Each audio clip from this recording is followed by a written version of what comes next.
Hey friend, just a heads up about today's episode discussing very serious subjects around pregnancy complications and miscarriages. Listener discretion is advised. Hello. Hello everyone. Welcome back to another episode of Beer Talks, Season 3, Episode 19. We're at the very last mile. No. Meters. Mile? Yeah, I know, right? We're in Mile is Canada. still Where far. are we? Mile is still pretty far, right? What is close? A meter, right? A feet. Because we're Canadian. Right? What? No. Where are we? Americans are the ones with feet, right? Yeah, we are centimeters and hold inches on. Yes, and yes. kilometers. Canadians also have feet. No, I understand. But, But like in terms of measurements. The metric system one. Yes, thank you. That's the word. Metrics. Anyway, thank you for tuning in. Why were we even on that tangent? Thank you for staying with us and to this meters to this feet meter distance. We're back. Your friends Stan and Addie and your parasocial friend John. We're back. You're the Talking action. the only person. Yeah, I've been keeping it up for The whole for the season. entire season. Yeah. Pretty much. I've been pretty on top of it. Anyway, we're back. Today's another extra special episode because we are having a non-alcoholic beer. I'm just kidding. We have another guest. We have another guest today. He's not really a stranger to this podcast. If he's a stranger to you, Addie, I think there might be some issues, but I don't really want to get. Then. Oh yeah, I don't really want to get to know what you guys are into. But I'll let Stan drive to. There's no driving. There's no driving. Where are we going? We are going to. I don't know where we're going, but Introduce our passenger. yeah. This is part 3 of our series where we're kind of revisiting us. Today, Addie has brought on her very special guest. Yes. This person is very near and dear to actually all of us. I feel like this person's the That's a reason lie. why. Yeah, this person's the reason why we're even friends in the first place. Please don't speak for me, but continue. Go ahead. You're telling me that you'd be sitting here without this person today. You're telling me that you'd have a 3-season-long podcast with 2 of your best friends without this person today. My favorite part is that the three of us just cut him out, though. Anyway, without further ado, Wow, Addie, go ahead. It is Eric. yay! Hello. Eric's back. I am back. Again. Yeah. Wait, were you part of season 1? Season 1, I think, yes. He was there twice, I want to say. Yeah. Twice. Yeah. Oh, For yes, sure, you we were there talked about twice. relationships. Yeah. There was that one where we did it in the cottage. Correct. And then there was one where we did it at your place. Yes, Correct. you're right. Well, can I rephrase all of that? Not did it where we Recorded it. Phrasing. Damn. I don't know what you're into. Anyway, yeah, Eric's Oh my back God. at Hello. the very last episode. Eric, how are you doing today? I'm good. Are you excited? Yes. Actually, For what, though? Just This is old news to him. just Yeah, vibes. what's happening? Just the vibes, you know. He actually has no idea what we're talking about today. He's like, I don't know why I'm here. Just So- kind of out of the blue, I'm here for the beer. I heard it's non-alcoholic. Yes. You sound sad. Well, okay. There's. Why am I here another- again? There's another reason why it's non-alcoholic today. Ooh, Stan, Do we why? want to save that till later, or do we want to just do the beer and then save it for later? I feel like it's funnier if we tell them after we do the beer review. Okay. True. Okay. Well, today I picked up Collective Arts. So we've had Collective Arts before. Yes. So we've had the alcoholic version of Collective Arts. Today we are having the non-alcoholic beer, which is the Hazy Pale Ale. It still has 0.4 alcohol content, 0.4% alcohol content, which is not much, but it's not completely non-alcoholic. It smells like an IPA. I feel like you guys are not gonna have a good time. Oh Really? no. But it's a pale ale. I know, but it Yeah. smells like an No. IPA. Uh-oh. No. Why is it bitter? Why? It also looks like an IPA. Oh, no. jeez. Oh my god. Oh no! What is that? Why? Oh, sad. It looks- I was tricked. It looks like a lemonade. I Like was gonna actually, say, is it cloudy or are those bubbles? it's fizzy. Oh, it's but fizzy. Yeah, but Oh. it's like it's no. very see-through. It's not. Oh my god, yeah, you're It- right. It there's- smells like an IPA. There's no amberness to it at all. There's no Oh, redness to it at no. all.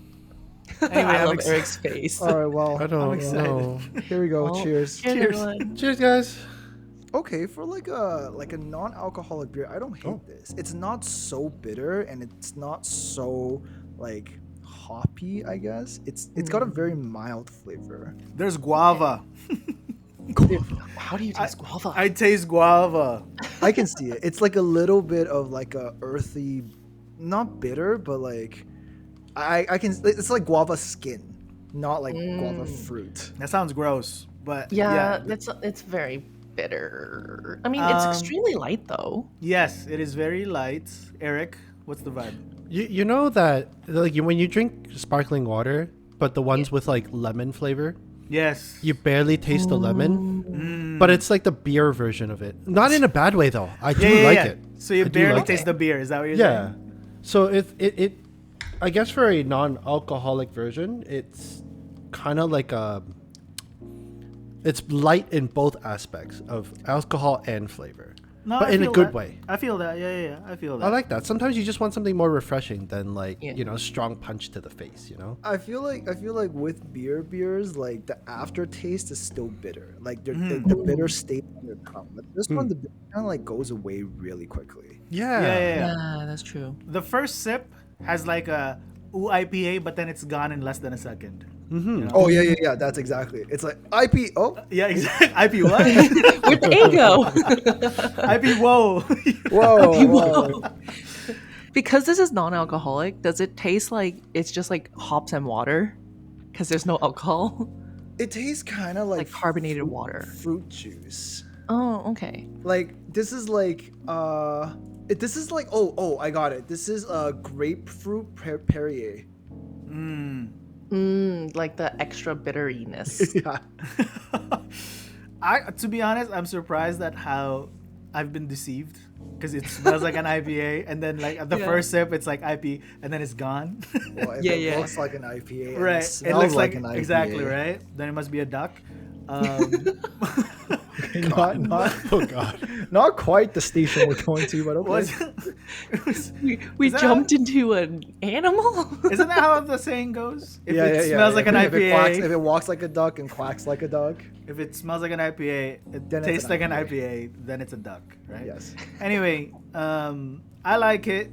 Surprisingly, I still think that I like it because I like IPA and don't lie, guys. You guys are also fond of some IPAs now. Absolutely not. Ew. You know what? I'll say, like, I went to a brewery 2 weekends ago, and Uh-huh. then I purposely got an IPA because I was like, you know what? I'm down to be adventurous, and I Explore. actually Oh, I thought you were. I thought you were gonna be like, I'm down to be sad. What? No. I'm down to be sad. Let me do have you some mean? IPA. I'm down to drown my taste buds in bitterness. No, but Stan, continue, and then And I actually liked it. I was like, because I kind of knew what I was expecting, and then Mhm. it was like strong, punchy flavor. But then Right. I was like, yeah, this is kind of nice. And my friends were like, who are you? exactly. Okay, so does this make you feel like when like snobby whiskey drinkers are like, oh, I drink it. When people are like, Yes, oh, you like yes, whiskey, yes. and they correct you and they're like, no, I like Scotch. Do you feel like saying that you like IPA gives that same effect of like Same- street cred? Exact same thing. Really? Right?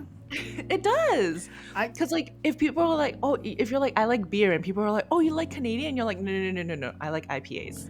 I The mean, burp smells like an IPA Oh no. I mean, I hate that it has that connotation. connotation, But but I do like its taste, and I have been growing fond of IPAs. Eric, what's your vibe with IPAs? Is IPA the equivalent in beer to like whiskey in Scotch hard to liquor? Or sure. Wow. Shit. I'm Wow. snobby. Did someone just out themselves? Do you mean like you don't mean like flavor wise, right? You just mean like categorically. So when it comes to Scotch or whiskey, some people get very like nitpicky and like specific about their drinks. Snobbish. Mhm. Yes. And is IPA kind of the same version in beer? like you get very specific about your IPAs and how it tastes in your like you know, I the don't depth, like the flavors, the aftertaste, the you know, you get there's so much range, right? Yeah. It's funny because I want to say I don't know. I'm like the But- closest. I'm like the closest IPA you drinker know. out of all of us. But I Mhm. feel that same way when we drink other beers. It doesn't necessarily just be IPA. You know what I mean? I think I get it. Like, Right. you're at a point where now you're a beer connoisseur, so like you can talk about beers the same way someone would talk about their scotch. You know, Like Right. you actually have factually based opinion on beer. Right. yeah. And I don't think that's just surrounded by IPA. But I think, Eric, to answer your question, I think for like a large majority of people, that seems to be the direction that they're heading, where it's like, oh yeah, this guy knows his IPA, he's snobby, equal to a person who really knows their whiskey and scotch. When like, And you and can like- also be just as snobby after 3 seasons of beer talks. exactly, yeah. What is it now? Like 60 beers now? No, 80? Something like that. 60 beers. 2, 4, 6, 60. 60 beers, right? Yeah, 60 beers. Yeah. 60 minus Minus a the couple here and there. Lives, But yeah. But Like still, minus the like, lives, damn, minus some of the repeats, but yeah, about 60. that's 60 crazy. Yeah. We by the way, we made it to like basically end of season 3. Like who knew that we would have the end of season 3? This is insane. I did. Really? you? You had faith? Yeah, of course. Okay, Eric. My 3 best friends, okay? Come on. Okay, Come dude. on. Complete honesty. I knew. Like, I I knew. jumped into this winging it, and I'm like, let's see how far this goes. I literally was like, we're gonna record 2 episodes and maybe that's it.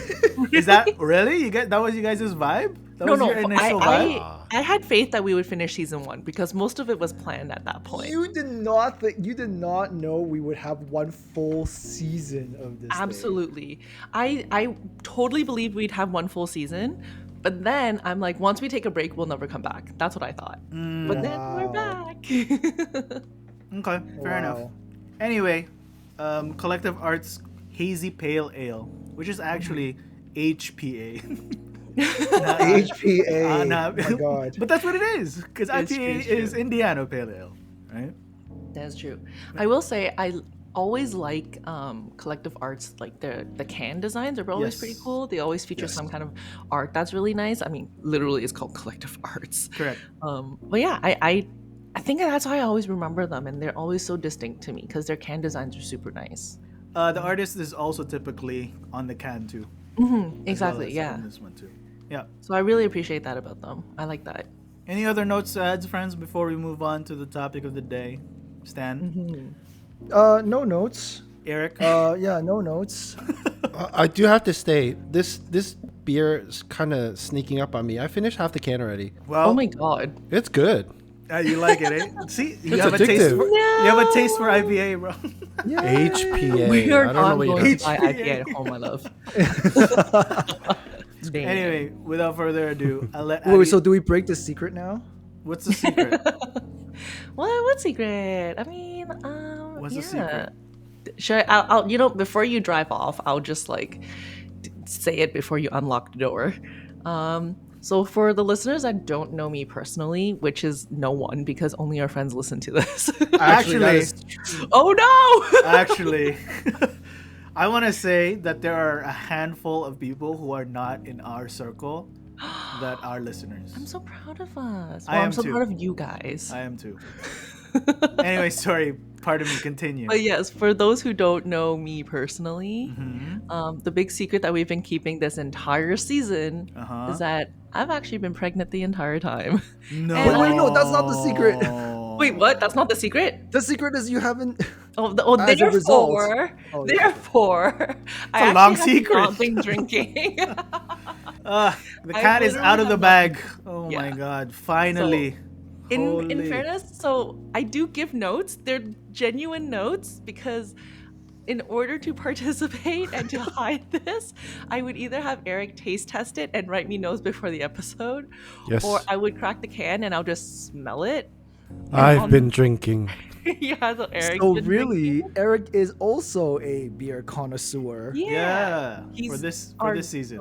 taster. Ta-da!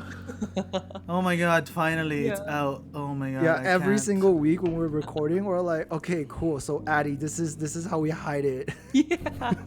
And you guys too. At the end of every episode, John's like, "So Addie, how's your beer?" And I'm like, "Great." You know, you know, sometimes, like half of the times, I'm like, oh shoot, she doesn't drink. But like sometimes I just do that because I get frustrated. I was like, we're lying again. You know? Oh no.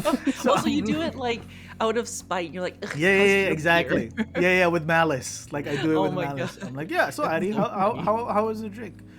Like Oh, just yeah. on a small tangent already, 15 minutes in, I don't like lying. Like it's hard for me to lie to people. Honestly, genuinely. And when I do lie, I will tell you. I'll be like, I lied. Like, and it doesn't matter how John's the small one the that forced us to do this. it doesn't matter how small the lie is. Like I Right. would feel bad. It just constantly eats away at me that I was like, Yeah. oh man, I deceived this person.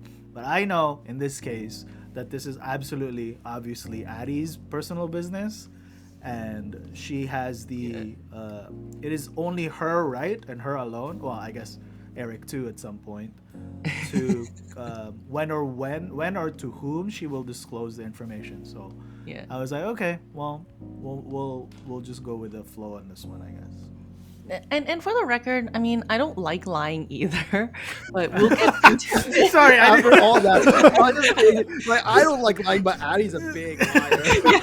that's not. For the record. That's not okay. That's not how I. That's not how I wanted to end that. I wasn't implying anything else. Okay. Addie's a bad person. Yeah, I'm exactly. not a bad person, but she. I on know, the other right? hand. That's not what I'm saying. Although, I mean, demon baby. I'm just saying. You know. No, I'm the demon baby. My Yeah, child yeah. is an angel. Okay, true. Anyway, sorry, Addie. Go ahead. I hope But yeah, so. I don't like lying either. But as we'll get into it, I'll kind of explain the thought process of why I guess I decided to not disclose it until now. But yeah, Yeah. I mean, like, I think this all has kind of to do with why we have Eric on today. Yeah. You know, and, like the decision to say like, hey, even though like this has happened, because like I think we could have very easily like turned this entire thing into like I don't know, tea has caffeine, like just hangout talks instead of beer Mhm. talks. Mm. Right? Like we could have changed, like we could have just not drank, or we could have like Addie could have taken a break and we could have just had Eric on instead as a sub, right? There's like a lot of things we could have done, and there's a reason why we chose to proceed, right? And then to have this kind of like little fib happening. The facade, you mean? The show? facade, Yeah. yeah.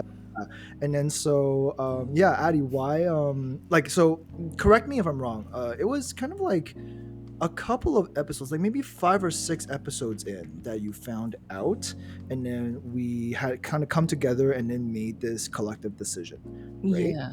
Okay. So, I mean, I'm gonna jump right into it, like ahead. from the Go for very, it. very beginning of everything. And I will let audience know, Eric and I did not talk about what we're gonna talk about today. Wait, so did Eric, I still don't know what's going on. It's unscripted, Yeah, bro. like literally 10 minutes Completely. before hopping on, he was like, "So what are we talking about today?" I'm like, "Ooh, you're in for a surprise." Damn. Yeah, and then she handed me the beer, and I just, okay, go to your room and start recording. Oh, okay. Yeah, literally, that's what happened. Dang. And in fairness, I kind of did that on purpose because a lot has happened in the last year, and I kind of wanted to get his unfiltered side of the story. So, audiences, if you are listening to this point, you've probably already heard the trigger warning at the beginning. So I'll start from like that point. So last summer, around mid-June time, I actually found out I was pregnant. And it's my first time. I was super happy. We were super happy. But unfortunately, about a month later, I started to have a miscarriage. And ooh, I'm getting shaky. This is odd. But so the like a little bit of background in my mind is like when you hear the words miscarriage, like you think of TV shows and you think of movies. Like it happens really quickly in movies. Like literally, like think of like a Chinese like historical drama. Some woman gets pushed into a table and then suddenly she gushes blood and she has a miscarriage, right? Like that's the imagery I get when I hear miscarriage. that was not what happened to me. So for my experience, and just to tell everyone, the reason why I decided to share this is because in my experience I found out that, like, you know, there's this huge, I like there's this, it's like a big taboo where no one talks about it. So I actually had no idea that people around me had experienced it. I felt very alone at that time. But as I was going through it, and when I was finally like okay to reach out to people to be like, I don't know what's happening, this is happening, am I having a miscarriage, like what's going on, I started finding out like, oh, actually people I know have gone through it, and I had no idea.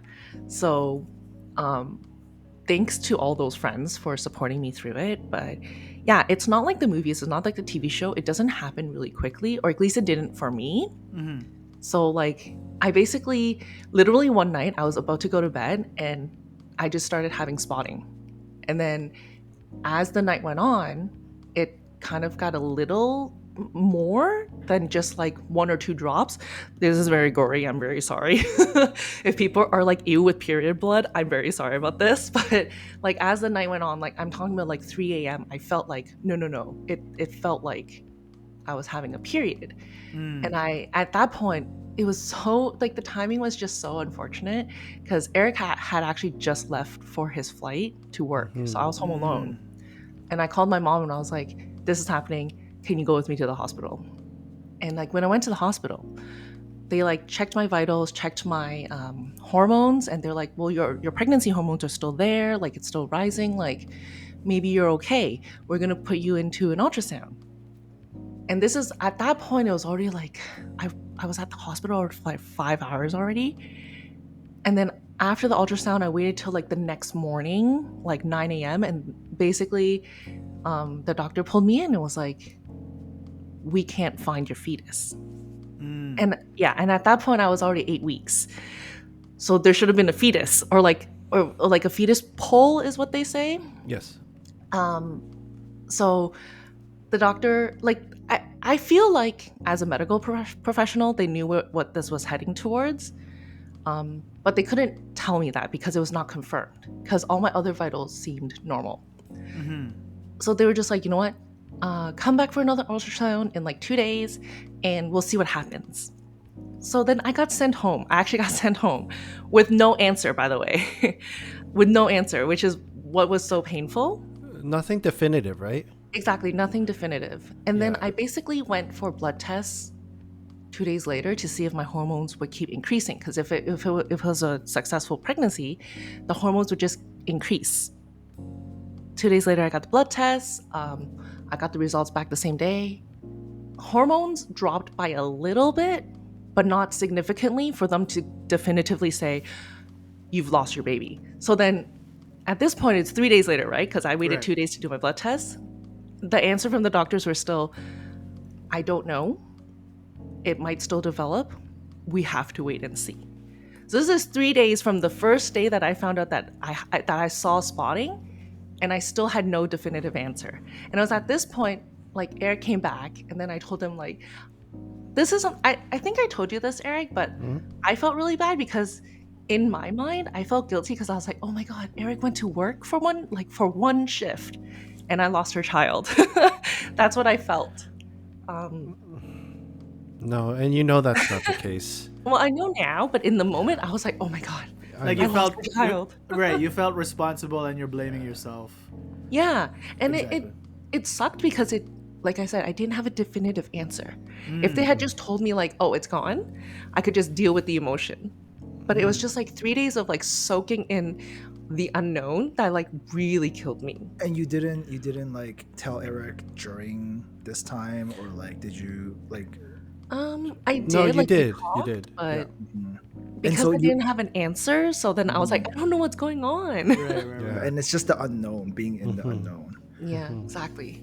And then during this whole time, like, did you? And I think like really importantly, and actually maybe let me ask you some questions. I'm like taking notes as you're saying, because like there's like things I don't understand. Okay, like as a Yeah, dude, yeah. like I would Yeah. not understand these things. I was so confused when you said started to have a miscarriage, because that's also what goes through in my head. Like I thought miscarriage is just like, oh, like Chinese dramas. Yeah, like it just It happens. just happens and then it's done. right? Yeah. And I Yeah. thought that's what happens. When you say started to have a miscarriage, Mhm. is it like physical symptoms? Is it Mhm. like started feeling not well? When you say spotting, is that just like little bits of blood? Yeah, exactly. That's exactly what it was. It was just like little bits of blood. I see. And from like, again, talking to the friends that I found out later on that had gone through it, it's actually different for everyone. So I Mm-hmm. do know people who like it happened fairly quickly. Mm, And then I also know people who like they'll see some blood and then they'll start cramping. mm, I had no pain. I only had blood. Mm. And over those few days, like for me, all in all, it actually took like a full week One full week, right? for me to go through it and confirm that yes, I had a miscarriage. Yeah. I see. And like the bleeding progressively got heavier as if I was having a period, which is not normal. But yeah, for some Yeah. people it was very quick. But for my case, I had no pain, I had no cramps. I just had a slow buildup of more and more blood. So day 7, doctor was like, okay, yeah, you lost the baby. Like, No. No, No. so There's more. so I got to day 3 where I did the second blood test, and they're like, right. your hormones are still there. It dropped only a little bit. Maybe it'll develop. They're like, let's do this again, all of this again in 2 days. So I Mm. had to, in 2 days, I got another blood test. So this is now day 5. I got another Correct. blood test and another ultrasound. And at this point was when my hormones dropped a bit more significantly. So it went Mm, from like 30,000 units down to 24,000. So it was a bigger drop. That's when they're like, the doctor still couldn't, for some reason, still couldn't definitively say you've lost the baby, but they're like, it looks like you're heading towards a miscarriage. Mm-hmm. That's that's all when they told you. that's what they could tell me, but they still couldn't say that I have lost it. Right. Because then when I went to the ultrasound, so this is like a little bit of pregnancy knowledge, which is when you first get pregnant, you develop two things at the very beginning. It's called the gestational sac, which is kind of the thing that holds all the water for your baby to grow in, and then you develop something called the yolk sac. The yolk sac is where the egg is and where the fetus develops into basically a fetus and have the placenta. Then once the placenta is there, the yolk sac kind of just it takes over the yolk sac's responsibility. Mm. So when I went both my ultrasounds, I had the gestational sac, I had the yolk sac. There was just no fetus in there. Oh. Yeah. So in my second ultrasound, they were like, "Well, you still have the stuff there. There's still like a teensy bit of hope that maybe the fetus will still develop." So they couldn't definitively say no. They're like, "It looks like it's heading towards there, but you still have this stuff. So maybe you're fine." During this entire time, you said earlier that you felt like because of the unknown and Yeah. because of like, you like you said you had like a bit of a feeling that this is maybe happening. You were scared and everything. Yeah. Like how did you and Eric kind of handle the situation? Eric, like do you remember kind of when that happened? When did you find out? How did you feel?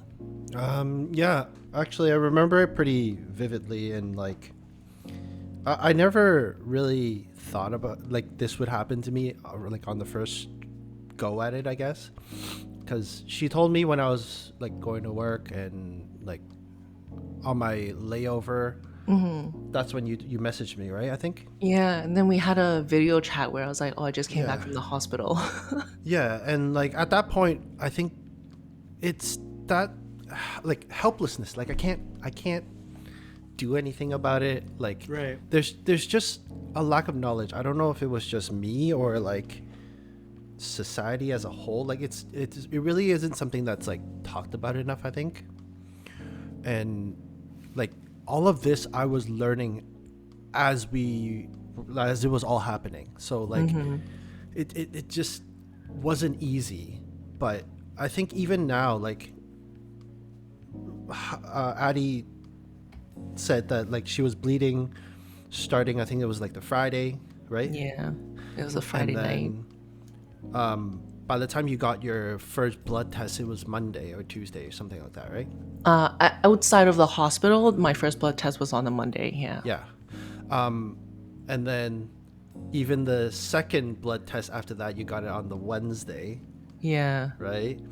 So it was like And hospital Monday, Wednesday. So that would be my third blood test. so for us, like by the time I think I came back on Sunday night, right? Yeah, Sunday Yeah. night. And So you went for a with me on Monday. solid, let's say Saturday, Sunday, Monday, Tuesday, right? Hmm. For even Wednesday, so 5 days in total, Yeah. we were just kind of in the dark. We just know that she's Hmm. headed towards a miscarriage. We don't know what's happening. We kept Google searching and kind of even going on like Reddit, which we don't actually frequent that I often, know. but like Yeah. reading up other people's stories, other people's experience, trying to dig up all the knowledge and like, you know, spotting could be normal for some people, and some people even spot throughout their whole pregnancy all the way Yeah. until birth and they have a healthy baby. So it's like inconsistent knowledge, and then Yeah. it's like a very dependent thing, right? And I think Yeah. that's what you guys were saying about how Hmm. you felt like not in control, very Mm-hmm. helpless. You don't know what's going on, right? Yeah. Exactly. Yeah. Mm. Yeah. And then at what point then, Addie, like did you like I guess like you said earlier that you reached out to some friends, like I guess Yeah. you eventually started telling people. Like at what Mhm. point did you reach out to your friends, and how was like what was the reception of this news with, you Yeah. know, the people that you've told? I think I reached out after on the Wednesday, so that was like probably 5 days into it already. That Mm, I was like, I can't. I have to talk to someone, yeah. like someone Mm-hmm. that's gone through at least pregnancy. So at that point, I didn't know anyone that went through miscarriage. I just Mm. knew people who have given birth, and I'm like, hey, so and so, did this ever happen to you when you're pregnant? And then they'd be like, oh, why? Are you okay? And then I'd tell them, I'm going through this. I don't know what to do. Um, Wait, like because okay, in the spirit of like, you know, just disseminating information, and this is like yeah, uncomfortable information, right? But I just want yeah, us to be like, you know, if we're talking about this, I want might people as to be well. like, yeah, you know, yeah. So like when you said so and so, did you go through this, like, and then they're like, are you okay? Did you say like, oh, I'm going through a miscarriage, or are you just telling them like, hey, this is what's happening to me, I'm really Yeah, scared, or like I what did yeah. you say? I literally would describe what I was going through. I'm like, I'm having spotting, and then I don't know what this means. Like my hormones like are kind of there, but it dropped a little bit. Like doctors can't tell me an answer. What do And I did you do? tell them that you might be going through a miscarriage, or you're like you just didn't even mention the word? I could not mention the word. Okay, no, Yeah, that's I could not say it. okay. And then um, what was the reception to you telling your friends these? I would say all of them had first told me like, don't think about that right now. Like, don't Mm, think of the worst. Um, and they would ask me questions like, are other than the bleeding, are you like cramping? Do you have any other symptoms? And I'm like, I feel that's the only symptom I had, which was like the only hope I was holding on to because like I was like, I'm not hurting anywhere. I don't have any other symptoms. Maybe I'm fine. That was like the string of hope I was holding on to. And some of them were also like, I think all of them don't want to give it energy, so they would mm, never. No, obviously, no one would ever confirm and be like, "I think you're having a miscarriage." right, Mm-hmm. right. It's not. They know that that's not what I want to hear, so they're like, you know what, just don't give up on hope. Um, you don't have the other symptoms. Maybe you'll be fine. So I was able to talk to them and kind of get some comfort, but I feel like deep down inside, I kind of knew. So Like, like you kind of knew like where this was headed, like even yeah. based on what the doctor said and things like Mhm. that. Yeah, basically, I think deep down inside I knew. In the moment, I refused to give it energy. I refused to acknowledge it. But like, Mm-hmm. I think I knew. I think I knew. And then so then maybe Eric, did you get to talk to anybody about it, or was this kind of like to you like a thing that it was just between you and Addie, and then you didn't end up talking to anybody about it, or did you reach out to your friends and be like, hey, like Addie's going through this, like, you know? I think it was hard for me to reach out to anyone just because I'm not the one feeling it. And on top of that, some of Addie's friends were actual like medical professionals, so Mm, there was a lot more knowledge or like wisdom that we can seek through them. There's a lot more So confidence. Yeah. yeah. So I Mhm. just went with her friends, right? yeah, and like the reason I ask is because like I feel like it's also like I definitely don't want to take away from Addie what you Mhm. went through, right? But I think it's also important to talk about, and since Eric is here, right, kind of like what your partner also, because this is I would imagine also traumatic for them, like for Yeah. someone you love so much to go through this and feeling like you can't really do anything, and then having to go through that, right? So Eric, you didn't talk to anybody about this, eh? Not really, no. It was really hard, truly. Like I was lucky enough that week I had off, and we spent the whole week together, just kind of like holed up at home, like just just go out for groceries, come home, cook meals, don't do anything, and just. So you guys spent a lot of healing time together, and then supported each other through this event. Yeah, and it didn't even feel like healing time, just because everything was still up in the air. Oh, right, because you guys still didn't know at this point. Yeah. Oh So my God. it was really tough. I think even up until the Friday, the Friday after was like pretty much when we found out. Found out, and it actually happened, right? Yeah. Like, if you don't mind, do you want me to tell that part? You could actually. How it happened? This is why I didn't prep you for that, because I'm like, I wanted to see through your perspective, because I'll tell you, like, yeah, because on the Friday, which would have been the 7th day, for me it was a little bit of a blur, in the sense that like I was going through it. I don't know what did you see? Yes, Friday, it was like any other day almost, from that week at least, just eating at home, chilling, and like kind of distracting ourselves with things that we can just not think about this with, right? And around, I think it was around like 4 or 5 in the afternoon, you started to feel a little uncomfortable, kind of like cramping, and like your the spotting got a little more and a little more, and it like, I think over a span of an hour, like you had to change pads, or like it just got so much that it doesn't, you can't anymore, you couldn't. I couldn't. Like, it's not spotting it is. anymore. It's no longer spotting. Yeah, exactly. Yeah, exactly.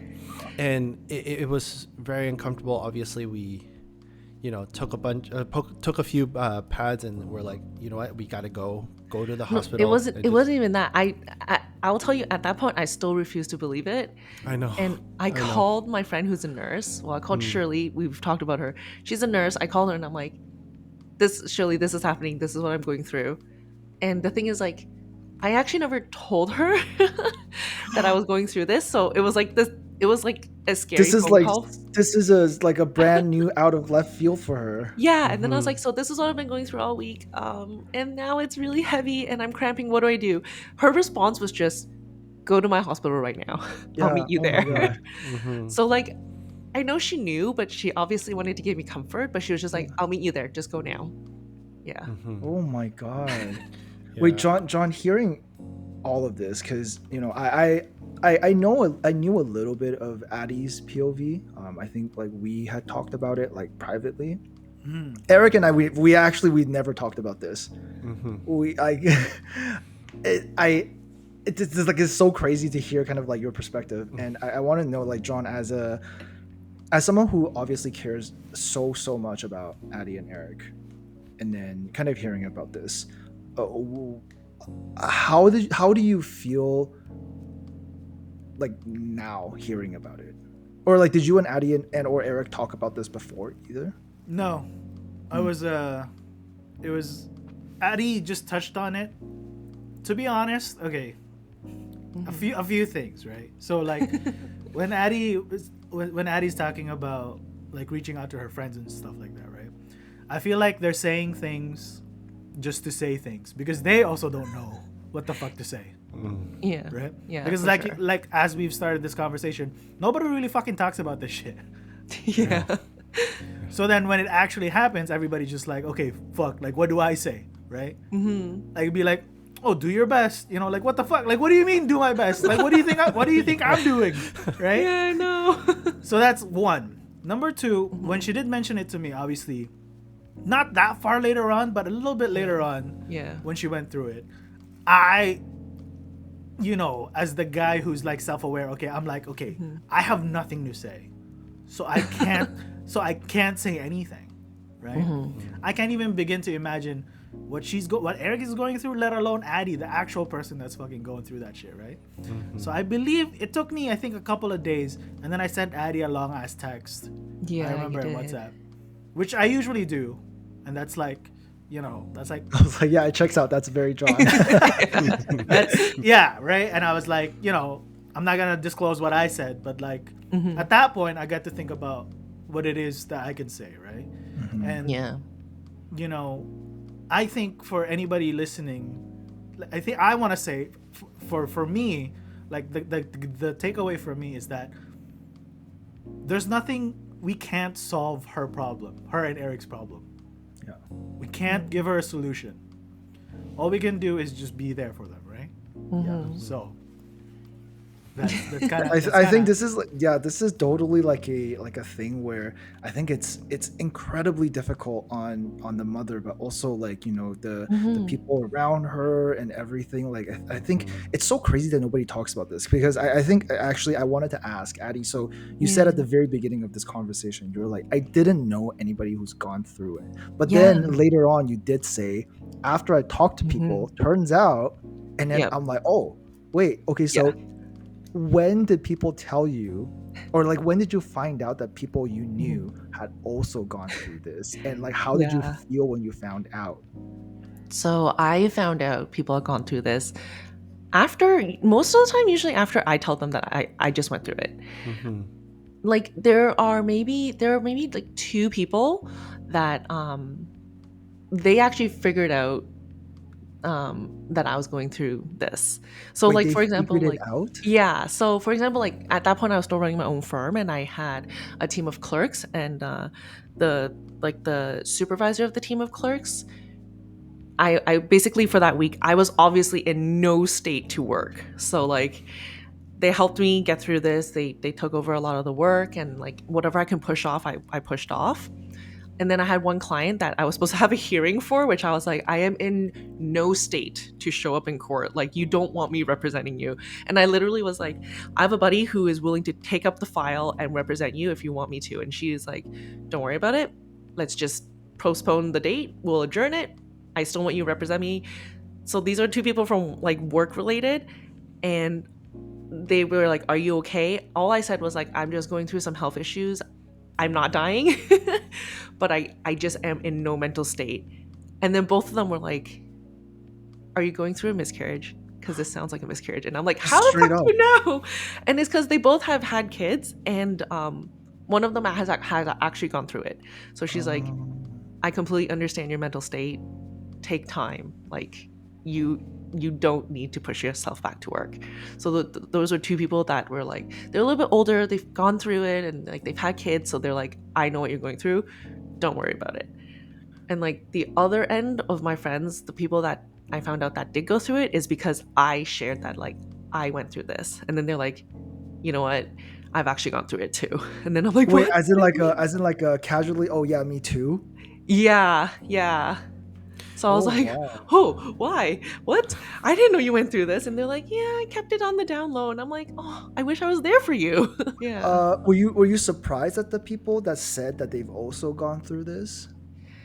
I was surprised in the sense that like they've never mentioned it, and I don't remember them Going through a hard period in their life? Yeah. And in fairness, when they were going through it, I wasn't as close to them.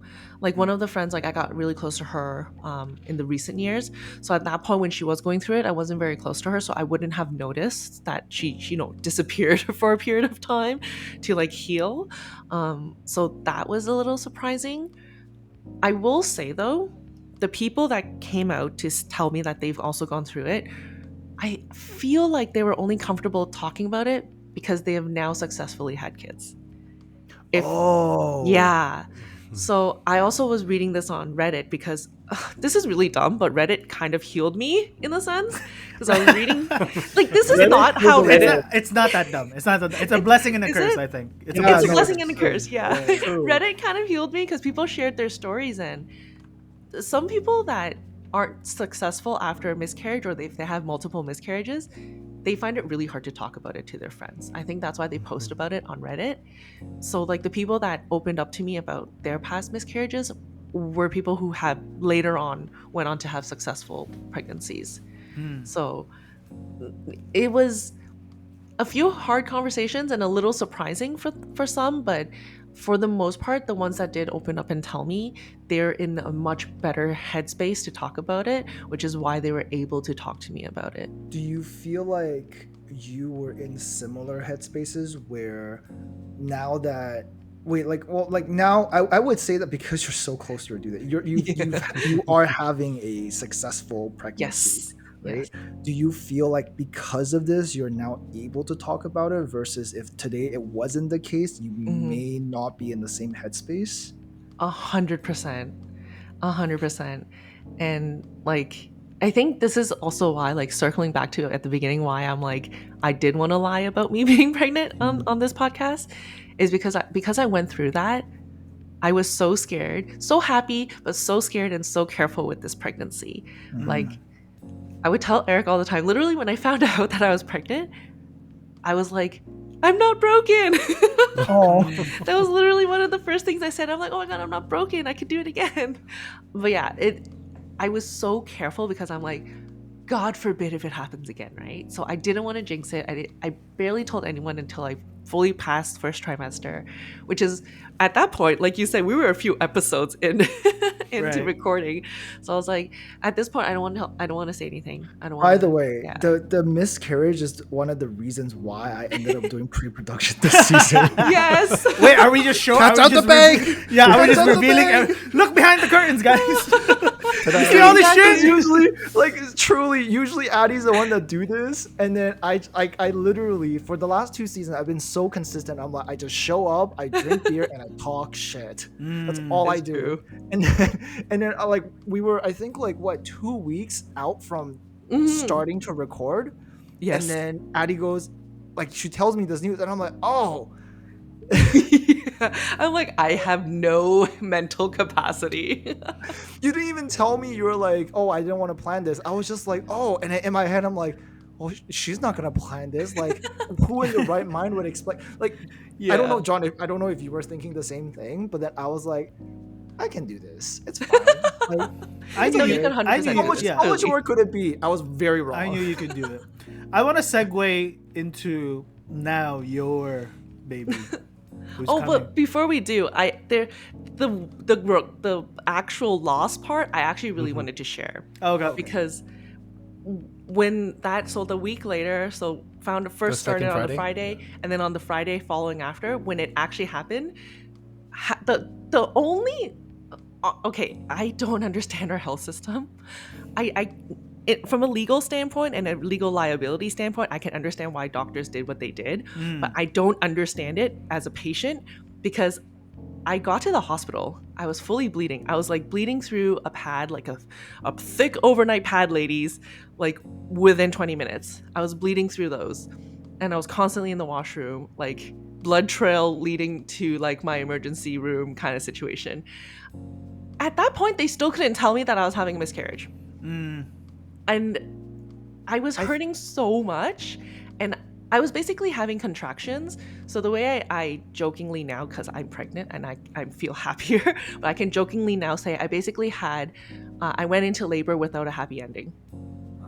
Yeah, so I had contractions, my body was pushing, and like, again, trigger warning, this is really gross, but like Eric saw it because he was there with me, as well as Shirley, my nurse friend. I was having labor and I was pushing out the gestational sac. So my body is like, this pregnancy is not happening. So it naturally just wanted to get rid of it. So I was basically going through labor to push it out. And like Eric he basically saw our unborn, undeveloped fetus get pushed out of me. And it wasn't until that was over, like my body stopped contracting. I basically had no more like golf ball sizes of clusters of blood come out of me. Then the doctor was like, so you just had a miscarriage? And I'm like, in my mind, I was like, yeah, no shit, Sherlock. Like, are you serious? Like, that was the only moment that they could definitively tell me you had a miscarriage. Have you talked to your friends? Like, have you talked to anybody about this experience? I have. But that's when I found out that all miscarriages are different. Okay. Because it was Okay. very different for some of my friends. Okay. And then so Eric, Yeah. have you talked to anybody about this? Like what you've experienced? Not in detail like this, but I actually spoke to some coworkers because some coworkers have, I don't know, because I started talking to them about like, you know, I'm having a kid too, and they're like telling their experiences, and miscarriage kind of came up, and it yeah, like they were just sharing like some people it just happened in a day or two, some people it happened in like a week, and like I even know of one coworker that just like was at work on a plane, and the like people were still on it deplaning. So normally when we land, once we get to the airport, the aircraft gets to the airport and the gate gets attached. Yeah. We kind of just, you know, stand there, say thank you and goodbye, and, you know, have a good Mm-hmm. day. She could not. She ran straight to the washroom and sat there for 45 minutes, and It happened? yeah. Jesus. So like, Okay, so these are all other people's experiences. Yeah. Like, what about yours? mine was traumatic. Like I can't put it any other way than traumatic. I think like there's no preparation for it, and because of the nature of like how uncertain it is of how it should happen or how it could happen, I didn't know how to feel, what to feel. And I agree with you, Addie. Like the none of the medical professionals could tell us anything. Nothing definitive, couldn't say anything. Yes, I understand it's the nature of it all, but it's so hard. It was Right? so frustrating. I was so Yeah. angry. As the people going through it. Yeah. Like I at that point I'm laying on the bed, like I was actually screaming, no joke, guys. Like I was going through it and they still couldn't say like, yeah, this is a miscarriage. Like at that point I just wanted them to come out and say it, but they couldn't. Yeah, like the closest thing was chances are you're having a miscarriage. I think someone said that. Yeah, exactly. Chances are. Like it's like, okay, It's well, still. probably Yeah. But like I guess in hindsight now it's like, well, it's true that the body does its natural thing and you can't really rush it, and you also don't want to, you know, panic the mom, right? Yeah. So by not saying it, not using the word, not triggering anything was probably the best bet. But like this is in hindsight, so like I feel okay now with all of this, but it was very hard to deal with at the moment. Outside of the legality of it all, right? Yeah. I guess they also don't want to, if there is a 1% chance of like it's still gonna go, right? They're like, they don't want to stress the mother further, Yeah. right? Exactly. To make that like really gone. And then when it's really gone, they're like, okay, well, gotta call it when you call it, right? Exactly. True. And I think it was very shocking for us too, because then that happened like overnight, and then we went home at like 8 a.m. or something, but then we had to come back in the afternoon to do a confirming ultrasound to make sure that everything cleared out. Yep. So for those of you who don't know, some people, their body, like all in all, I was lucky in the sense that my body got rid of it naturally. Right. Some people, they would go through the miscarriage and contractions and whatever, but nothing comes out. And then they would either have to get surgery or they have to take like a DNC pill to force the body to push it out. And that's a little bit harsher on the body. So I was lucky enough I didn't need any surgery. I didn't need any invasive thing to go in there to scrape my uterus, thank God. But I did need to go back for an ultrasound to confirm it's all empty, which was another heartbreaking moment, because then do the ultrasound, go downstairs back to the emergency room, and then the doctor basically says, yep, so you know you had a miscarriage, right? It's all gone now. And then immediately they're like, but you don't have to wait, you can keep trying immediately. And then It's very non-human. it's very non-human. They're they're like, there's nothing you need to do to recover, like you're still fine, like so you can just keep trying again. Me and Eric are like, I am emotionally exhausted. I mean, right, of course, but like to them, right? Like they're numb to this shit, you know. This is Exactly. this is like a Yeah. Tuesday, right? Yeah. So, Yeah. like credits to them that like I'm sure they want to feel and they want to empathize, but like Maybe. but like they go. I mean, it's just human to be empathetic naturally anyway. But like Right. if by the amounts of people that they see that they go through, right? Like Yeah. they kind of have to delegate where their emotional energy will Yeah. be, right? So I mean, I think that Right, might right. already be like the best and happiest Right. thing that they can kind of Yeah. say already, Yeah. right? It's like, Yeah. well, They probably don't think give it's a up nice hope, thing keep to say. trying. Yeah, right. exactly. Like short of like it's not that bad, you know. Short of Yeah, that, yeah. right? Like, right? It's not that. You guys are a healthy young couple. You guys can still get another, like short of that, right? Yeah. Like because then that's crass. But like you know they're doing their best, and like yes, you're right. It doesn't make sense as the person. To be like, bro, just fucking tell me, bro. Like, you know, like, Yeah, yeah. like, there's a knife in me, and you're telling me I'm not stabbed. What are you saying? Like, right? Exactly. Like, I get it, but you know, I'm sure they've gotten into a lot of trouble beforehand when they call it to early legality and stuff like that, and then all that Yeah. shit. Holy shit! Well, Yeah. I have nothing to say. I will say, obviously, Expect a long text from John 2 days from now. I already did Yeah. that. She's fine. I'm fine. I already did that. That's a one-time thing for me. Okay. Yeah, I think Wait, where's mine? Actually, thank you for bringing that's that true. up. So the thing with Eric, right? I don't know if I'm gonna keep this in here, but Say like, it. Keep it. Eric's not the type to converse in such a what's the word? The word coming to me is like sensitive. Intimate. Yeah, maybe, right? Like, give me like a $500 word for sensitive. Like vulnerable way. yeah, Yeah. exactly. Okay, yeah. It's That's a it's good hard. one. It's hard for him to be E- that. Even throughout the entire episode, he doesn't talk about his own feelings. Right. Yes, Which that's what I think- wanted. Which I think is a testament to how he is as a human being. Which unfortunately, guys, we can't change. I am a robot. So I mean, like outside, right? Yeah. But Yeah. but I never. The same thing too that I say a few episodes back, where if he didn't ask, right? Like what am I gonna say? Right? Like I'm not gonna be like, hey, I heard Addie's going through this shit, you know. Talk to me about it, man. Like tell me what you're going through, you know. Like I'm here for you. Like like let's go out for drinks or this or that, whatever, right? Like if he doesn't come to me, then like I just have to respect him. I shared to Addie that like I'm here for her, and that obviously extends to Eric too, right? Yeah. And until Eric's ready to talk about it, then that's it. That's just the type of man he is, you know.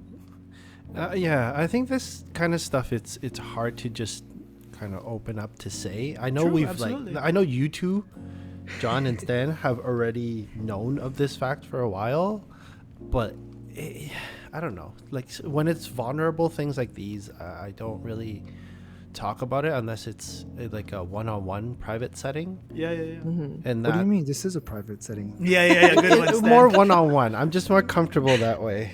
No, And, that's like, true. Yeah, that's when I can be the most like more vulnerable and kind of let it out. It just like it's hard to just bring up. No. I I get it. don't know if it's like bro code too, like kind of for guys. It's so normal to just like Brush it away. bottle and process on your own. That's toxic masculinity, brother. That is, I'm not saying other people should, but I it's know kind of you're not prescribing. No, I get it. Yeah, I get what I grew up with, Yeah, and yeah. I'm used to that. He's self-diagnosing. it. Yeah, that's Yeah. that's exactly the thing that I am trying to eliminate in this world. one friend at a time. Yeah. One friend at a time. One friend at a time. That's Perfect. Yeah. I'm waiting for that text. All right. Oh, See, you're not getting any. I brought Excuse you you? onto this episode because, like, obviously, like, there's no secret that I went through it, and I am emotionally destroyed and traumatized by it. I will say, till this day, sometimes I still think about it and cry about it, but that's a story for another time. But throughout this whole process, Eric has been such a rock. If there was ever any doubt of why I'm marrying this man, or like doubt that like, is he gonna leave me eventually? Does he even love me? Like that all went out the window through that. Wait, you guys are getting married? Oh, We wait. talked about it. Did we talk about this yet? What? We talked about it. We're having a wedding this year. But yeah, like all of that, all of the doubt has been completely washed away because of the way that he has treated me since, during, and since that situation. But like part of me have always like, I don't know, part of me have kind of like questioned and like felt guilty, like, was I too self-centered? Like, don't get me wrong, it was traumatic and I needed all that support, and obviously like it was really hard for me, but he did not, like he said, Eric never really talked to his friends about it. He never really even showed like anger or sadness in front of me, partly because he probably didn't want to trigger me, which I appreciate. And it makes me wonder, like, Eric, how did you go through it? Because like, yeah, I had the miscarriage, but you also lost a child, right? Like you also lost the baby. So like, how did you get through this? I don't know how to put it. It's kind of like when something happens to you, to anyone, injury or like health issues, there's no point in kind of like dwelling on something that you can't physically do anything about.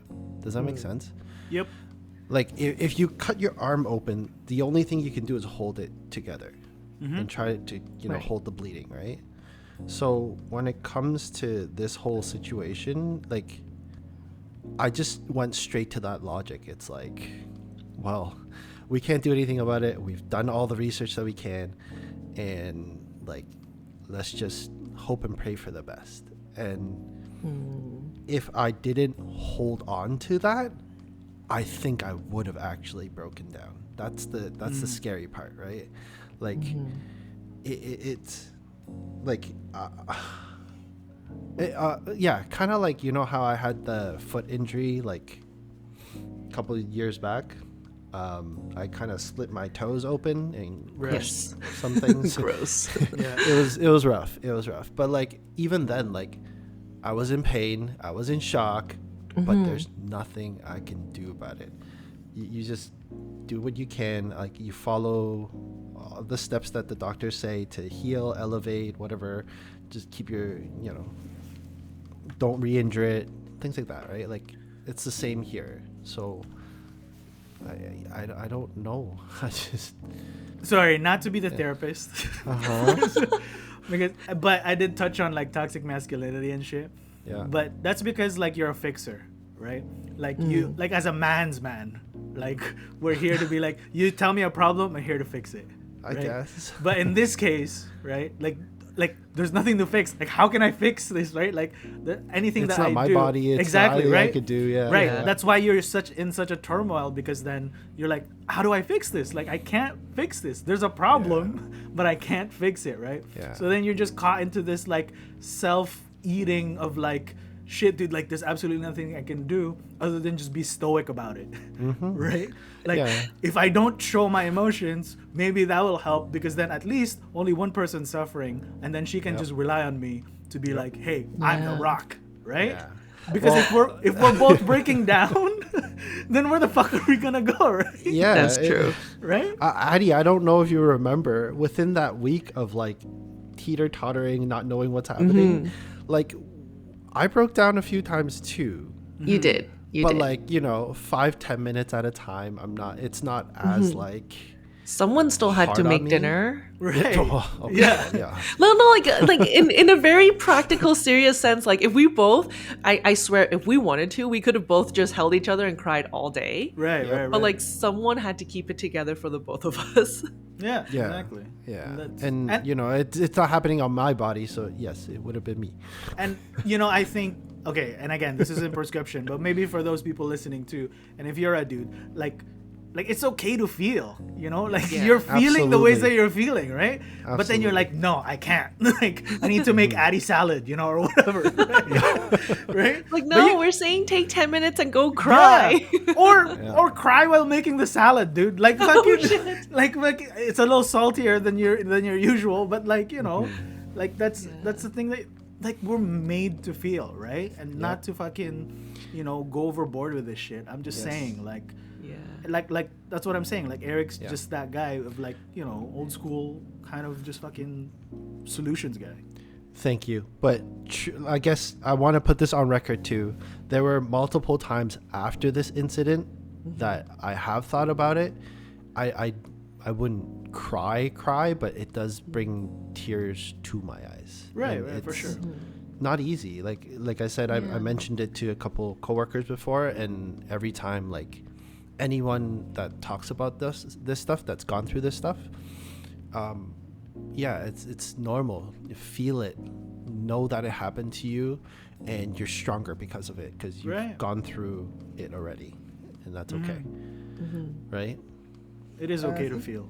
Yeah, and I think it's important to like kind of like have open conversations about this, right? Like just kind of Yes. wrapping back all the way to the beginning. I Yeah. think a lot of what you guys were maybe going through, and when I gathered, is that it's just that like because of the unknown and nobody talks about it, there's like this level of like fear, this level of shame, this level of like whatever. And I think it is because like for whatever reason our like not even just like an east and west divide, right? I feel like the whole world, when there is a miscarriage, like there's this like taboo about like I don't want to talk about it, and it's like seen as a failure or whatever. But I think from a scientific perspective, and I'm not a doctor, but I feel like there's quite a lot of maybe women who have gone through this, and if this could be talked about in a more like open light, perhaps maybe like not such taboo topics, which is I think essentially why Addie you wanted to talk about this today. Yes. Right, to kind of like share your experience and share all of this with whoever's listening, so this can no longer become like this hush hush thing that can only be talked about when it happens and only between close friends, but maybe it's something that people can be more comfortable talking about in open and getting the support that they need when they need it. Yeah, for sure. That's exactly why I wanted to talk about it. And I know today's episode is going to be a little bit longer than usual because this is it's a big topic to talk about. But like, I obviously am pregnant now. Thank God. I am very close to my due date. Congratulations. But Yep. thank you. And I do also wanted to bring up this point of why we decided to go right away and kind of like try, not right away. I would say like I did take like a month's time to really recover, and emotionally and physically, but then we didn't want to wait. And at that point, I know Stan, we had so many conversations with Stan because we knew that we wanted to try right away. Stan was like, do you want to push your wedding? We need to plan around this? Like, your wedding's booked for September 2025. If you're gonna try, like, you might be, pregnant right until your wedding. Like, are you okay with that? And like after many conversations, Eric and I were like, no, we really like our wedding date. Let's just keep it and try anyways. And one of the reasons is because of my nature.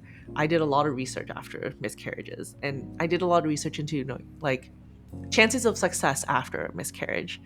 And there was actually research that I found, like an actual proper scientific research that found that if you try within 3 months after a miscarriage, your chances of getting pregnant is 70%. Versus if you waited longer than 3 months, it drops down to like 50 something percent. So like if I wanted a higher chance of getting pregnant, I should actually try sooner. So pretty much once I physically recovered, Eric and I tried, we got lucky, and I got pregnant. So if there's anyone listening that has gone through it or is going through it, like, don't give up hope. Allow your body to recover, allow your mental, like your brain, your capacity to recover, but try again. You never know. 1 in 4 women go through a miscarriage. but still carry on and go and have a successful pregnancy afterwards. And I will say, 1 in 4 is surprisingly high. I can't believe we never talk about it until now, because 1 in 4 is a lot, man. But yeah, like it's more common than you think. Don't freak out. There's nothing wrong with you unless you are literally jumping off cliffs and like belly flopping onto concrete. Like then maybe you should not do that. But for the most part, it's not your fault. Don't be so hard on yourself. Just try again. You never know. It could be successful afterwards, right? Like a lot of women go on to have successful pregnancies. So that's like the message I want to put out there. But yeah, I don't know. Eric, do you have a message for partners that go through this? Be there for them. It's not easy. It's not pretty, but be there for them. And if it's the partner you want to spend your life with, it's worth it. And keep trying.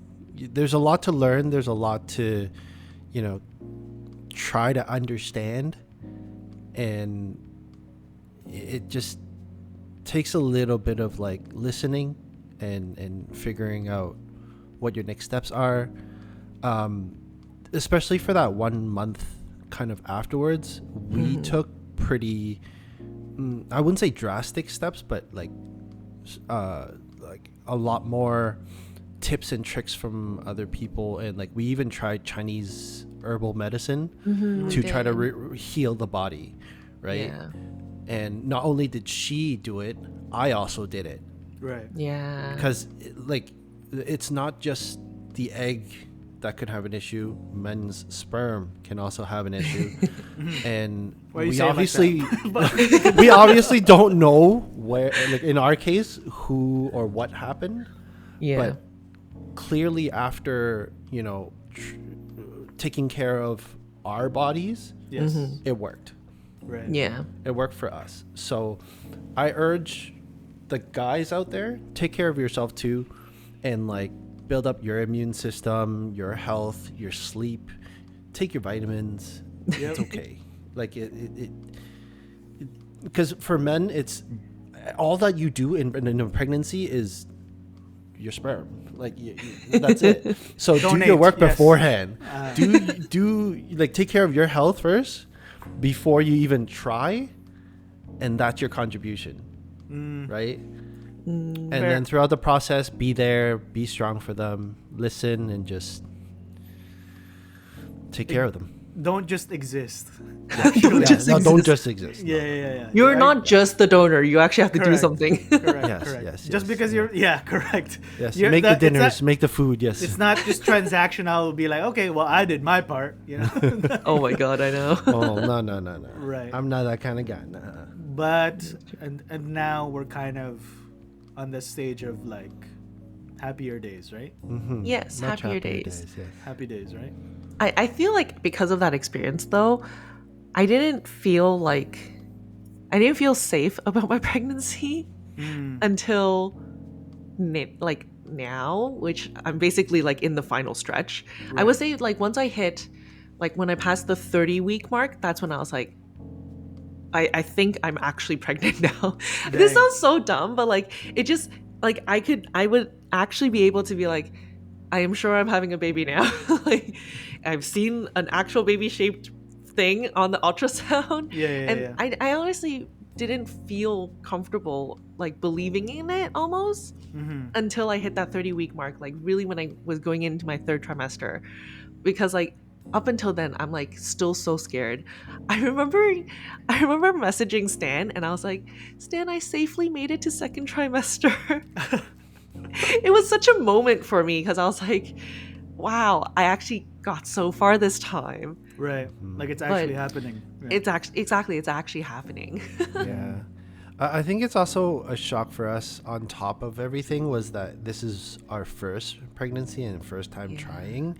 So there was a lot more at stake. It's like, can we even? Is this Exactly. viable? Is this an option? Like more was at stake than we thought, right? Right. But There's now a that lot we're more here, things up in the it's- air. Yeah. Yeah. We're more grateful about it now too because of it, right? So much more grateful. Yeah. So much more. All right. Fair enough. Stanley, you've been awfully quiet. No, I'm just listening to the experience. Just letting them Yeah. cook. Yeah. Yeah. But yeah, we're on happier days now, which, but because of this though, like I think I've alluded to it a few times in other episodes, but I'm like, 2025 is a crazy year for us because we're having a baby and we're having a wedding. Right. So it was kind of planned, but not planned. Like, in if everything was perfect, it would have been timed perfectly. Either I would have had the baby with lots of time to prepare for my wedding, or I would have had my wedding and then lots of time to prepare for baby.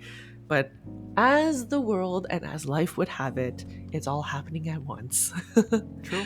Yeah, And we wouldn't have it any other way now. It's okay. absolutely not. Yes. Wow, Absolutely not. look at you two on the other side.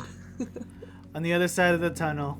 Mm-hmm. On the Yeah. other side of the tunnel, Yeah, where everything is like, you know what? Look at where we are. Look at where we stand. we're about to jump in the deep end. All jokes aside, I am very proud of you two. That's the. I can't speak for Stan, obviously, but I feel like he feels the same way too. I do. Us friends, as us friends are at the end of season 3. I was gonna say season 4. At the end of season 3, you know, you guys are obviously one of the more. I don't want to toot your horn too much. Say it. Stronger Say it. people out of the stronger couples that I know, right? Thank you. I use my friends as guinea pigs as to what not to do and what to do. I tell my sister this all the time. I'm like, I use you guys as like how to raise a child, and I'm like, Wow. that's a good. And now I'm gonna no joke. I'm gonna cross reference to see how you and Eric are doing. I'd be like, Oh, God. okay, they're good. But I will never tell you. There's Wait, hold on. You can't compare us to your sister. That's not fair. She's a Well, straight A, like I'm President's Choice student. Like, President's hello? choice. Wait, what? President's choice. True. She remembers. Yeah.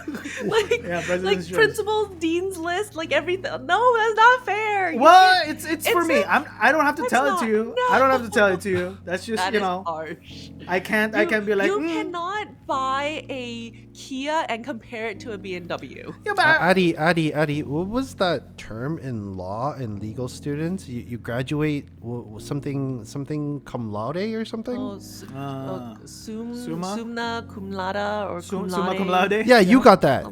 Did No, you? I only got cum laude. There's this, Hakuna Matata. Oh, there's one more. there's one like more. levels. There's like okay. Dang, Addie got cum laude, dude. Yeah, I Yes, did. yes, Wow. Yeah. Okay. Well, see, there you go. So, But Yeah, like, yeah, you're not that far off. listen, Don't stop. It's not exactly. It's not something. We got for you this, to- we got this. Yeah, exactly. See, thank you, Eric. Yeah. gosh, Yes. that's so much pressure on our child. Watch me be like, just No, pressure on you to take when care I of the come child. when I come over, I just have like a little notepad. I was like, huh, okay. You know those I home see. inspectors? I'll give you the clipboard, okay? Don't worry. Yeah, like a home got you. inspector. You're Like like, a home inspector. I see a diaper on the Okay. floor. Little green tape. Yeah. Like I got like As a he sticker. leaves, I got a he sticker pulls sheet, out- right? You know, like the health inspection, like in the front For of the restaurants? door for restaurants, the red, Yeah. green, yellow. As he leaves, he just sticks a sheet on our door. I'm like, huh. Wow. Okay. Always carrying the baby, I see. Okay. Oh shit! Anyway, as I'm joking, kind of, sort of. Kind of. We are. It is a bit of an extended. It is extended episode. It is a bit of a heavier one too. Yeah. Hopefully you stuck around. I know that me and Stan were kind of just not an audience member for this episode, but like Passenger. passenger. Correct. Thank you. Yes. You're welcome. Addie is definitely the one who's driving, and we are Going we are at definitely 150 down the passengers. highway. Yeah. And I'm very happy for you guys. And let me finish the compliment because that's usually what I do. It's like I can't take it too seriously, right? Because because I mean it too much. But like I did say, I'm very proud of you guys, and I'm very happy that this baby is coming out soon. Hopefully, fingers crossed, no complications. But yeah, that is this child is gonna have probably, as my niece and my nephew can attest to, have one of the coolest titos ever. So Hey. that's just a fact. Stan's like, What I'm did you not. say? I'm not fighting you on Tito title. Oh, true. Because you can't. Because I cannot. Because you said you were just gonna buy this kid everything that they need. Yes. What? Everything that he needs. Yeah. I mean, if Oh, there's so you're saying one there's no person that- competition at all? For me, no. Stan, have the title, please. Be the golden goose, please. be the spoiling uncle? Yeah. Be the golden goose. You know, like I told my sister and Mo when my sister was pregnant with Lulu, I was like, you know, I would have accomplished the greatest uncle ever if Lulu was ever arrested and I'm the first one that she calls. You know what? That's true. If a child comes to you in trouble, you know, like I've You done made something it. right. Yeah. It's You so made it. true. So That is so true. That's kind of that's my litmus test. Wait, you need her to get arrested first. Yeah, exactly. Become a criminal. Lulu, don't do it. I was gonna say, I'm like, Lulu, this is the 5th time, bro. What the hell? Shoplifting again? Stop calling me. Oh shoot! I'm joking, Mo. I'm joking. I'm joking, Mo. I'm joking. Anyway, is there anything else we want to add? I know we're on like a happier days now, Moment. and yeah, happier days moment. And I think to sum up, the takeaway is that yes, like at the end of the tunnel, as stereotypical that is. Yes. And you guys obviously went through some things that I can't even begin to imagine. But the point is that we should be able to talk about it. Yeah. Really. And it should be a place of like, you know, and I think too that it's okay to just be there. You don't have to, you know, say shit for the sake of saying shit. Other than that, I hope. What's happening after this? Are we going live after this? Yeah. Yes. We don't know when the live is gonna be just yet, but keep a lookout on our socials page, our which social. we'll do the whole thing with Addie afterwards. But like we can Okay. Yes. Okay. Anything else to add about your HPA, Eric? Are you finished? My HPA? Oh, finished long time ago. Oh, I yeah, want I'm done more. too. I actually want more. How's Actually, the you drink, want Addie? more? Yeah, like I'm. It smelled great. Actually, that's a lie. It smells like an IPA. So, ew. Stop lying. Yeah, What's stop the lying. truth? Damn it. You don't have to lie anymore, Addie. Cat's out of the Not bag. anymore. Yeah, cat's out of the bag. No. See, after this, after baby comes, we're gonna have to get her to drink each and every single beer that she missed and review it again. Oh. OMG. I hope Y'all. Stan. I'm not buying. Yeah, well, there you go. Exactly. Somebody has to deliver that shit. Hazy Pale Ale Collection Arts. I do like it. I feel like it is a very like, what is this IPA all about? If you have this, you kind of get the vibe for it, and if you do enjoy it, you're like, okay, you know what? Maybe I'll dip more than my toes into IPAs. Fair. Yeah, that's So it's like a nice intro to kind of situation. yes, but Also, I said this is like 0.4% alcohol for someone who is like not very into beers and things. Like True. this is like a really good alternative. yes. Thank you, True. thank you. Excellent point, Stan. Thank you. I don't know why I'm crediting you like it's a presentation, but but thank you. Yes, excellent point. Exactly. Yes. It is one of those entry level stuff too. Also, I don't know. Would this be? It's non-alcoholic. It says on the label it's not alcoholic, but it's 0.4.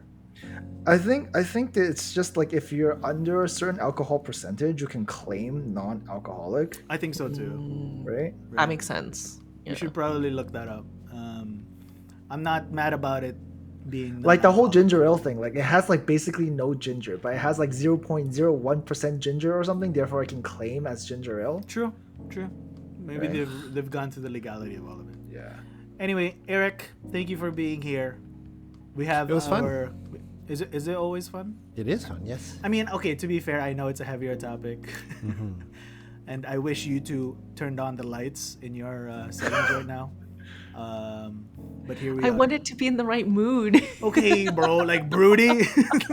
Yeah. Okay. It was sunny when we started. I don't You know guys if are it's you guys true. are in two different rooms, and I'm like, what are these vampires doing? Yeah. Okay. Eric's back. You'll see us, I guess, on live the next time. We have our records still. Yes, we do. I can start. Oh, okay. I Let's actually go. have 3 recos, and I've been thinking about it. Three? Okay, I know, but I'll only use one. Okay. I'll use the other You're ones. saving it for the I'm other saving ones, it for huh? later. Yeah. Stan, are you ready for this? I started listening to another book. What? Oh shoot! What book Stan, do I you have to listen to now? Okay, Uh-oh. it is on Spotify. It is the Okay. book. Addie, I think, especially with a kid coming, I think this is like a sick. What is I this, mean, like as in parenting like for sick, idiots? as in like a good way of like an experiment. What? Okay, let me finish. The book is No called. experimenting on our child, please. Okay, no, but listen. The book is called Atomic Habits by James Clear. Yes, I've read that book. You've read Very it. good. Yeah, it's a very good book. You've read it. Okay, perfect. So basically, sorry, I said kids because the one chapter was one guy like a long time ago who raised all three of his daughters to be like chess masters, basically. Wow. Like since at like the age of 4, because his thesis was like geniuses are not born, they're made, basically. Ah, I see. So he was like hammering that, and then basically the three sisters, they're very popular as three sisters of chess. If you Google three sisters chess, they will come up. They were like the youngest grandmasters. What? Yeah, from like, so the oldest hit grandmaster at like, I don't know, like 17, 18, don't quote me on this. And then Yeah. like the middle child was like 15, 14. Oh and my then the God. youngest was like 12 or like 11, basically. Like, Jeez. yeah, like it got better and better. Anyway, the thing about, I like about this self-help book is that, as Stan can attest to, a lot of the other books that I've recommended, like they break you down. Like they make you feel like shit. They don't make you feel like shit. Like they break you down so they can build you back up again. They're just I see, coming I see, I after see. you. Exactly. Ah, I see. This book, however, is very like encouraging. Actually, there's no breaking down. okay. It's more like, this is why you drink coffee every time you get out in the morning, like literally habits and Oh. routines and stuff. Yeah, like you identify it, right? And- Interesting. And not to get into it even further, I just want to give one more example why it's very effective to me. I like walking in the afternoon because, as this book have pointed out, I made it attractive. Meaning, I go get my tea every time I go for a walk. So like there's this reward system. So that even when I don't get tea and it hits that time of the day, which is like between 3 to 5 p.m., my body's like, you gotta go. You gotta go for a walk. Oh, The okay, tea's okay. for you. Right. Exactly. It's like the tea is the waiting for you. positive reinforcement, right? Exactly. Yeah. Yeah. And I didn't realize that. Holy shit! That's what I've been doing the entire time. Anyway, Okay. that's my record. Atomic Habits by James Clear. Who wants to go next? Oh, on the topic of habits, I have a recommendation Oh. for all the guys out there. Okay, Eric. Yes, it only applies to guys. Okay. Very concerned, but go ahead. Okay. I started recently doing this, and it's just a small little habit. I started sitting down to pee. Yo! Oh, you know what? Yes. Yes. Oh, Yes. whoa, Yes. okay. I endorse this. When I'm at home, when I'm at a friend's house, like when it's When safe you're and not clean. in public. Yes. When it's not, and when it's dirty as hell, like no, just stand. It's an Yeah, advantage, yeah, all right. It's fine. like I do this because it's clean. Yes. Like I appreciate. it works out your legs still. Like I know it's just one Okay, time, but okay, like it relax. helps. Hey, How low is the Relax. toilet? Everybody there's some that are pretty low. take Okay. a step back. You know, Eric puts on weights on his shoulder as he No, he sits no.